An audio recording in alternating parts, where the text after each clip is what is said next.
We do lots and lots of builds on this channel talking about components, and it just occurred to me we probably need to slow down a little bit and make sure that we know what we're looking for when we're choosing some of these components. Let's take a quick look here. This is a billeted set from Anderson Manufacturing. I really like this set.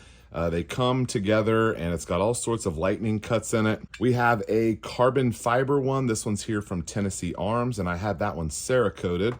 And then we have a billet set from our friends at this company right here. Can't say the name, but this is a full billet piece. Of course, we still need to cut it, but has some different design features. You'll notice when they do billet, you get quite a few different design features other than just the mil spec variety, which I'll show you here in just a second.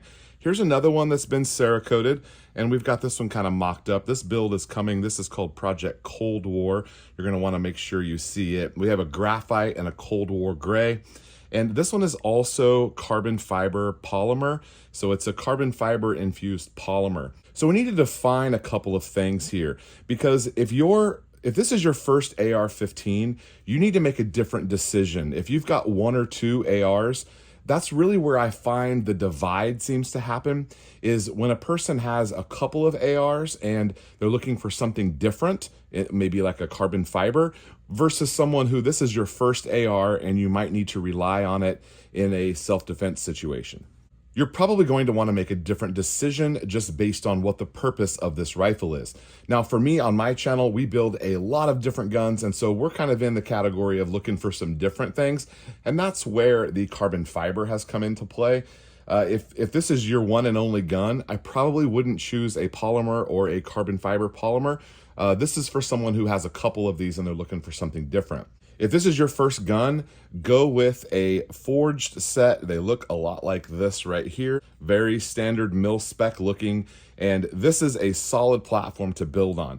Now, for the most part, you're looking at a standard set here that will work for everything. This is called a mil spec lower because virtually everything is going to fit on here. Pay attention if you're getting into some specialized things, because some of them may not work with some other components, but they usually are pretty good about telling you.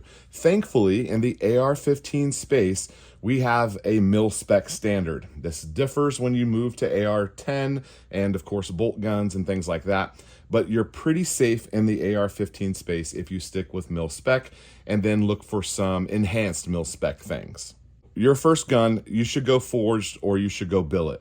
That decision is going to come up to you. Billet obviously is a little bit more expensive, but you do get some different design features. Some of them even have ambidextrous controls that are built into them. And I love the billet stuff just because all of the design extras that you can get. Now, you've probably heard this rumor before, and I can confirm that it is mostly true. For the most part, there is a handful of companies that make these, and the difference in price typically comes down to the finishing of the item and the quality control. Now, quality control means that they've actually checked this. They've made sure it's straight. They made sure the threading is at the right depth and that your buffer's not going to strip out. They went through and they checked the holes, and they've checked all of these things. All of the edges are going to be finished. Maybe it's got a different tumbling. Some of the other finishes like Cerakote, anodized, whatever the finish is, those are the things that cause it to be worth a little bit more. Now, a company that has a lower quality control standard, that item can be sold for cheaper. And if you think about it, it makes sense, because if they get 100 of these and 98 of them pass their standard, they can sell 98 and they're only throwing 2 away. But a company with a higher QC standard, they get 100 of them in and they might throw 20 or 30 of them out.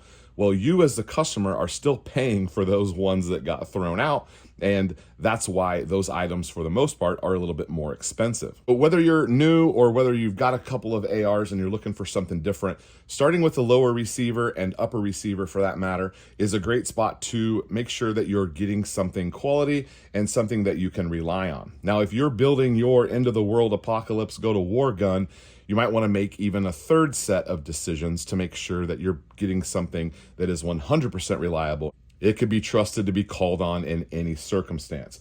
Okay, that's all we have for today. More coming on this particular topic. We'll see you next time. Thanks for watching.